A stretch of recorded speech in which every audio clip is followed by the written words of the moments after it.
Hallelujah. सभी को जय मसीह की। मैं अमरीक जॉय, मेरे YouTube channel Hindi Punjabi Bible study Amrik Singh. अगर अभी तक आपने इस चैनल को सब्सक्राइब नहीं किया तो आप मेरे चैनल को सब्सक्राइब करें, साथ में जो बेल आइकन है उसको टच करना, ताकि आने वाले वीडियो का नोटिफिकेशन, उसकी जानकारी आपको तुरंत मिलने पाए। और आप मेरे साथ इस वीडियो के अंत तक बने रहें, क्योंकि आज एक बार फिर प्रभु पिता ने समय दिया है कि हम परमेश्वर के वचन से कुछ बात कर सकें, कुछ वचन से सीख सकें। तो आज मैं जो कहना चाहता हूँ इस बात को बहुत ध्यान से सुनना और समझना। तो क्या कोई ऐसा इंसान है कि जो कभी मौत नहीं देखेगा? क्या कोई ऐसा इंसान है कि जो इस पृथ्वी के ऊपर आया और उसे मरना नहीं है? जी हाँ, आपने सही सुना। मेरा एक सवाल है, कोई ऐसा जन जो इस पृथ्वी के ऊपर आया हो, चाहे वो पुरुष हो चाहे वो स्त्री हो, जिसने एक बार इस पृथ्वी के ऊपर जन्म लिया और वो ना मरे, ऐसा कोई है?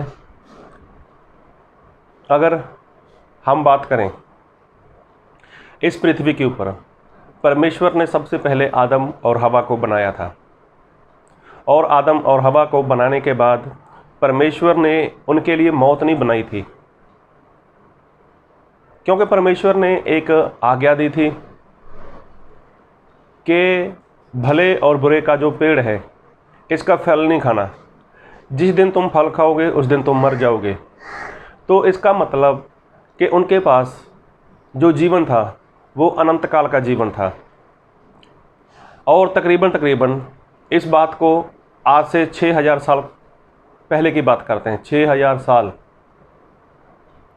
क्योंकि आदम से लेकर प्रभु यीशु मसीह तक 4000 साल, प्रभु यीशु मसीह से लेकर आज तक 2000 साल, मतलब टोटल मिलाकर 6000 साल। इस बात को तकरीबन 6000 साल हो चुके हैं, जो बात बाइबल से हम लोग पढ़ते हैं। परमेश्वर ने आदम और हवा के लिए अनंत काल का जीवन शुरुआत से रखा था, लेकिन जब उन्होंने आज्ञा तोड़ दी, जब परमेश्वर के खिलाफ हो गए, तब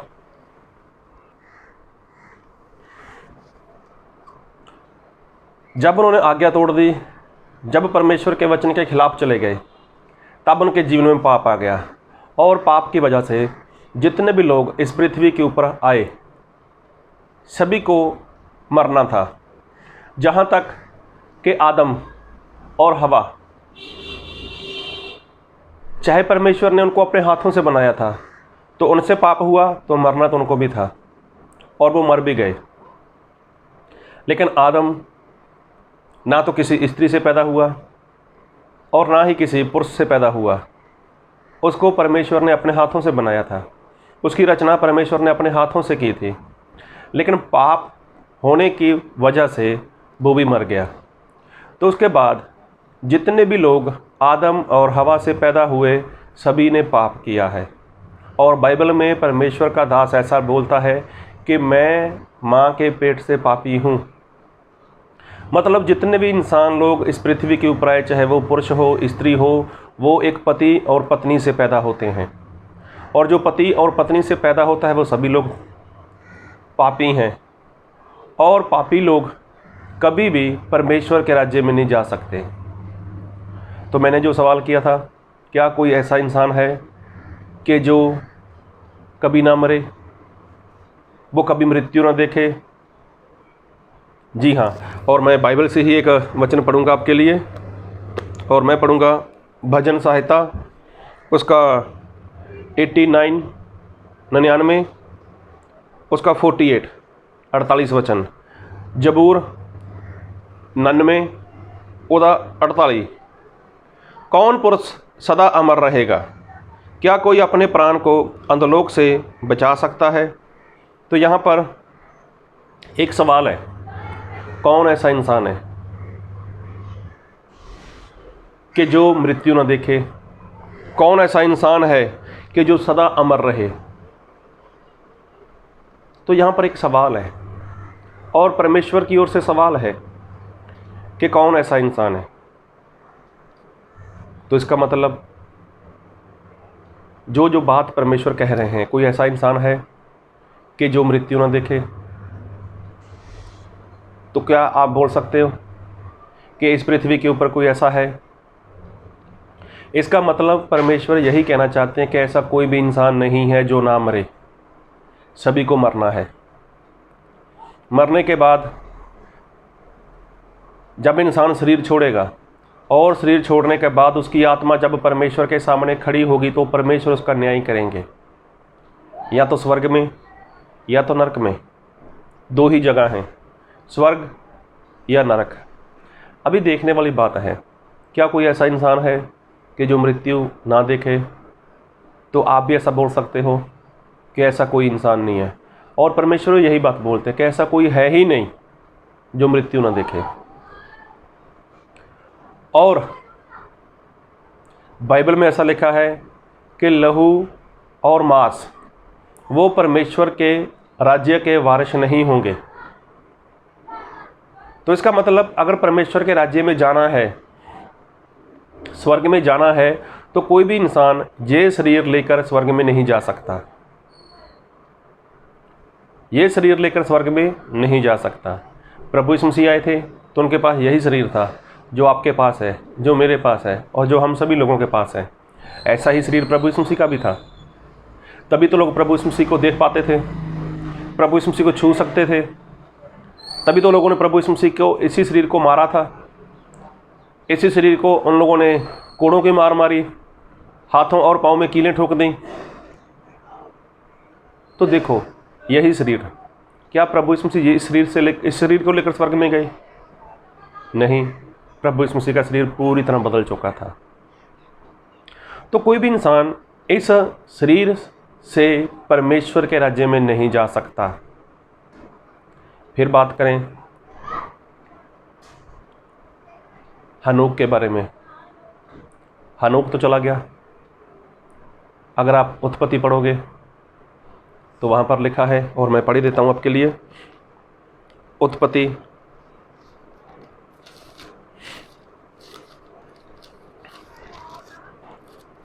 उत्पत्ति उसका 5 अध्याय, और मैं पढ़ूँगा आपके लिए 24 वचन।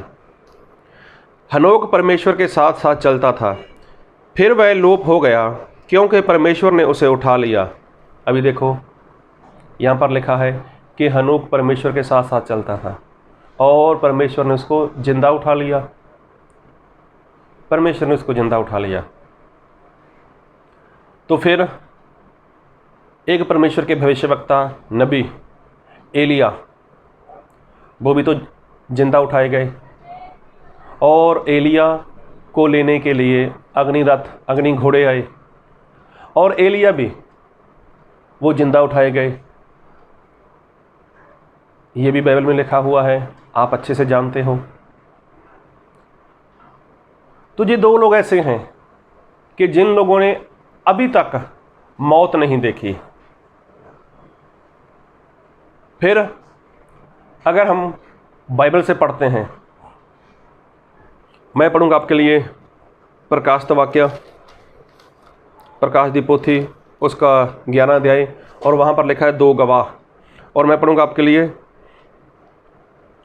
प्रकाशित वाक्य उसका 11 अध्याय उसके 4 वचन से पढ़ूंगा। जे वह ही जैतून के 2 पेड़ और 2 दीवट हैं जो पृथ्वी के प्रभु के सामने खड़े रहते हैं। यदि कोई उनकी हानि पहुंचाना चाहता है तो उनके मुंह से आग निकलकर उनके बैरियों को भस्म करती है, और यदि कोई उनको हानि पहुंचाना चाहेगा तो अवश्य इसी रीति से मार डाला जाएगा। उन्हें अधिकार है कि आकाश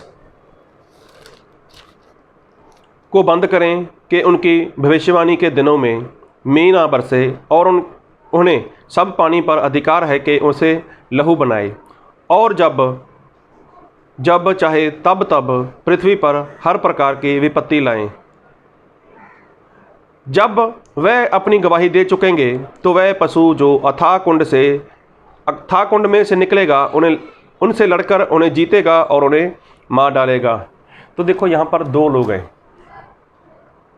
अभी 2 लोग, ज़्यादातर लोगों का मानना है कि यहाँ पर एलिया और मूसा की बात हो रही है। तो क्या आप ऐसा समझ सकते हो कि यहाँ पर मूसा और एलिया। मूसा जब इस पृथ्वी पर थे तो बाइबल में उनके बारे में लिखा है कि मूसा 120 वर्ष के हो गए थे जब परमेश्वर ने उसको पहाड़ के ऊपर बुलाया, और मूसा उसी जगह पर वो मर गए। और उसके बाद परमेश्वर ने अपने हाथों के साथ मूसा का दफन कर दिया। तो ये शरीर तो मूसा का इस पृथ्वी का बना हुआ था, और बरसों पहले मूसा इसी पृथ्वी में, इसी धरती में वो कहीं ना कहीं पर दफन हो गए, और इतने बरसों के बाद उसका जो शरीर था वो पूरी तरह से गल गया, सड़ गया। अभी क्या मूसा इस पृथ्वी पर जब मूसा इस पृथ्वी पर आएंगे तो कौन सा शरीर लेकर आएंगे? तो मैं कहना चाहता हूं कि मूसा एलिया के साथ नहीं आने वाले। एलिया के साथ हनोक आने वाले हैं। हनोक और एलिया ये दोनों आने वाले हैं, क्योंकि दोनों हनोक और एलिया इसी शरीर के अंदर वो जिंदा उठाए गए, और लिखा है कि दोनों के दोनों मारे जाएंगे। मारे तक कब जाएंगे? जब ये वाला शरीर रहेगा, यही शरीर होगा तब मारे जाएंगे। अगर मान लो जैसे लोग बोलते हैं, जैसे सिखाने वाले सिखाते हैं कि मूसा साथ में होगा, तो मूसा के पास तो ऐसा शरीर होना चाहिए, और ऐसा शरीर तो वो गल गया, सड़ गया। तो परमेश्वर के लिए कोई काम असंभव नहीं है, लेकिन परमेश्वर ऐसा नहीं करेंगे कि मूसा को 2 बार ऐसा शरीर देंगे और मूसा को दोबारा मरना पड़ेगा। ऐसा नहीं है। मूसा दोबारा नहीं आने वाले, एलिया और हनोक आने वाले हैं। लेकिन ज़्यादातर लोगों का मानना क्या है, मैं उसी बात के ऊपर थोड़ा ध्यान देता हूं। और ज़्यादातर लोग ये बोलते हैं, फिर पढ़ूंगा प्रकाशित वाक्य उसका 11 अध्याय उसका 6 वचन, उन्हें अधिकार है कि आकाश को बंद करें। ज़्यादातर लोग बोलते हैं कि एलिया ने आकाश बंद कर दिया था। ठीक है, कि उनकी भविष्यवाणी के दिनों में मीना बरसे, और एलिया ने प्रार्थना की थी और बरसात नहीं हुई थी।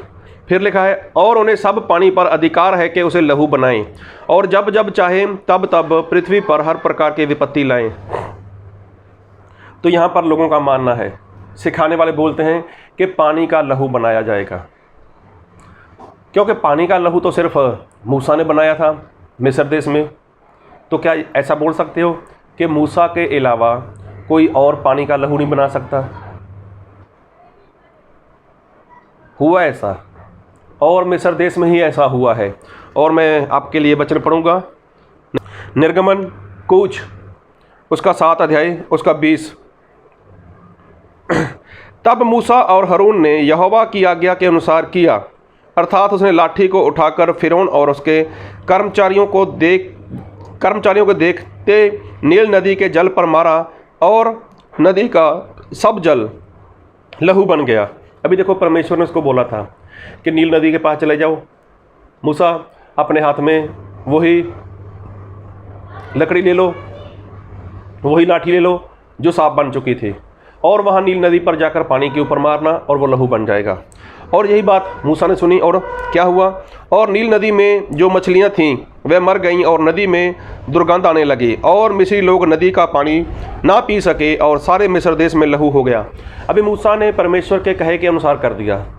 नील नदी थी, उसके ऊपर मार दिया और उसका पानी लहू बन गया, और जितनी भी उसके अंदर मछलियाँ थीं और भी जो जीव जंतु थे पानी में रहने वाले, सभी मर गए, और उसकी दुर्गंध चारों ओर फैल चुकी थी, और लोग पानी नहीं पी सके। फिर लिखा है, तब मिस्र के जादूगरों ने भी अपने तंत्र मंत्रों से वैसा ही किया। देखो, वहाँ पर जो जादूगर थे वो, उन्होंने वही तंत्र मंत्र का इस्तेमाल किया। और फिर पढ़ूंगा, तब मिस्र के जादूगरों ने भी अपने तंत्र मंत्रों से वैसा ही किया, तो भी फिरौन का मन हठीला हो गया, और यहोवा के कहने के अनुसार उसने मूसा और हारून की ना मानी। तो देखो, वहाँ पर जो जादूगर थे, तो पानी का लहू तो उन्होंने भी बनाया था। तो पानी का लहू बनने से ये साबित नहीं होता कि मूसा ही आएंगे। मूसा ही आएंगे। मूसा मर गए 120 साल की आयु में, उनका परमेश्वर ने दफन कर दिया। हनूक जिंदा उठाए गए, एलिया जिंदा उठाए गए। अब हनोक और एलिया ही दो ऐसे परमेश्वर के लोग हैं जिन्हें इस पृथ्वी के ऊपर आना है। और किस लिए? अपना प्राण देने के लिए। और किस लिए? ये जो बाइबल में वचन लिखा है ना, कौन ऐसा इंसान है जो मौत नहीं देखेगा। इसका मतलब ये परमेश्वर का जो वचन है, तो अगर हनोक बच जाता है, अगर एलिया बच जाते हैं, तो वो तो बोलेंगे वहाँ पर जाकर, परमेश्वर मैंने मृत्यु देखी नहीं। अभी मैं एक बात पूछना चाहता हूँ, क्या हनोक वो किसी माँ बाप से पैदा नहीं हुआ? क्या एलिया के माँ बाप नहीं थे? बाइबल में तो ऐसा लिखा है कि इंसान माँ के पेट से पापी है। हाँ, ये परमेश्वर की कृपा थी उनके ऊपर, ये परमेश्वर का अनुग्रह है उनके ऊपर कि उनको परमेश्वर ने जीवित उठा लिया। और किसके लिए? इजराइल प्रजा के लिए। अब ये लोग जब आएंगे, यरूशलेम में आएंगे, और एलिया और हनूक वहाँ पर आकर वो क्या करेंगे? वो यही तो प्रचार करेंगे। और एक वचन पढ़ी देता हूँ आपके लिए, यहूदा उसका 1 अध्याय, इसका एक ही अध्याय है, और उसके पढ़ूंगा 14 वचन से। हनोक ने भी जो आदम से 7वीं पीढ़ी में था, इनके विषय में जय भविष्यवाणी की। देखो, प्रभु अपने लाखों पवित्रों के साथ आया। अभी स्वर्गदूतों के साथ आया, और ये क्या भविष्यवाणी की? तो ये भविष्यवाणी कब कर दी? फिर लिखा है 15 में कि सबका न्याय करें, और सब भक्तिहीनों को उनके अभक्ति के सब कामों के विषय में जो उन्होंने भक्तिहीन होकर किए हैं, और उन सब कठोर बातों के विषय में जो भक्तिहीन पापियों ने उसके विरोध में कही हैं, दोषी ठहराए। अभी देखो, ये लिखा है हनोक के बारे में। हनोक ने ऐसा वचन कहाँ पर बोल दिया? हनोक ने ऐसी भविष्यवाणी कहाँ पर कर दी? हनोक ने ऐसा प्रचार कहाँ पर किया? अभी हनोक जब आएगा और एलिया जब आएंगे, वो आएंगे सिर्फ और सिर्फ इजराइल प्रजा के लिए। ये दो गवाह हैं ना, ये दोनों गवाह इस पृथ्वी के ऊपर इजराइल प्रजा के लोगों के बीच में आएंगे, इजराइल देश में आएंगे, और उनको बताएंगे कि ये झूठा भविष्यवक्ता है, इसकी नहीं सुननी, इसको नहीं मानना, लेकिन सच्चा परमेश्वर है वो तो प्रभु यीशु मसीह है, उसके ऊपर विश्वास करो।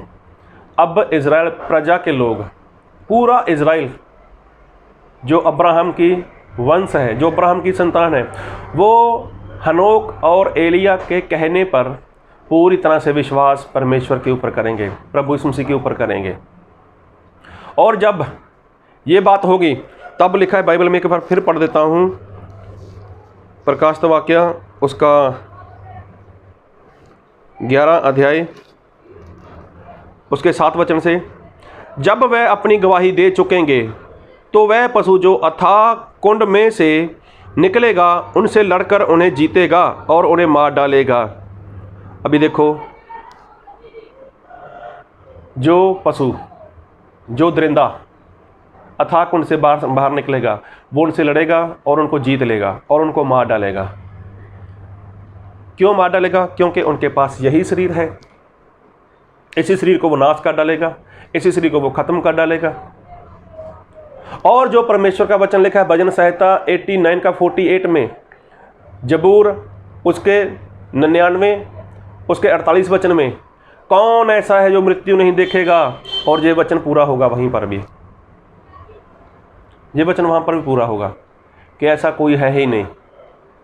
आदम और हवा पाप ना करते तो अलग से बात थी, लेकिन पाप होने के बाद इतना कुछ लिखा गया है। तो देखो, हनोक और एलिया वो आ रहे हैं मरने के लिए, वो आ रहे हैं इजराइल प्रजा को बचाने के लिए। और जब ये लोग मर जाएंगे, हनोक और एलिया मारे जाएंगे, तब पूरी इजराइल प्रजा के लोग इनके वचन के ऊपर विश्वास करेंगे, क्योंकि ये दस्तूर है इनका, ये इनका दस्तूर है, ये इनके बाप दादों से चलता आ रहा है। जब तक मूसा इनके साथ थे तो मूसा की बातों के ऊपर इन लोगों ने कभी विश्वास नहीं किया, लेकिन मूसा मर गए। मूसा के बाद देखो लोग कैसी बातें करते हैं, मूसा ने हमें ये व्यवस्था दी, मूसा हमें वहाँ से निकाल कर लेकर आए, मूसा अच्छे हैं, मूसा वैसे हैं, मूसा ये हैं, मूसा वो हैं। तो देखो ऐसी बातें लेकर वो तो प्रभु यीशु मसीह के साथ भी झगड़ा करने लग जाते थे। तो जब तक इनके बीच में वो लोग थे, मूसा थे और भविष्यवक्ता लोग थे, अरे यहाँ तक प्रभु यीशु मसीह भी थे, तो लोग उनकी बातें नहीं सुनते थे। ऐसे भविष्यवक्ताओं की, ऐसे परमेश्वर के लोगों की बातों के प्रभु विश्वास नहीं करते थे। लेकिन जब वो लोग मर जाते थे, जब वो लोग पृथ्वी को छोड़कर चले जाते थे, तब देखो उनके बारे में वो कितना अच्छा अच्छा बोलते थे, कितना अच्छा अच्छा उनके ऊपर वो विश्वास करते थे। तो देखो हनोक और एलिया जब मारे जाएंगे तो पूरा इज़राइल जो अब्राहम की संतान है, इनके कहने पर वो विश्वास करेंगे। तो देखो मूसा तो मारे गए, मूसा का जो शरीर आज पूरी तरह से वो ख़त्म हो चुका, गल गया होगा, सड़ गया होगा, नाश हो गया होगा।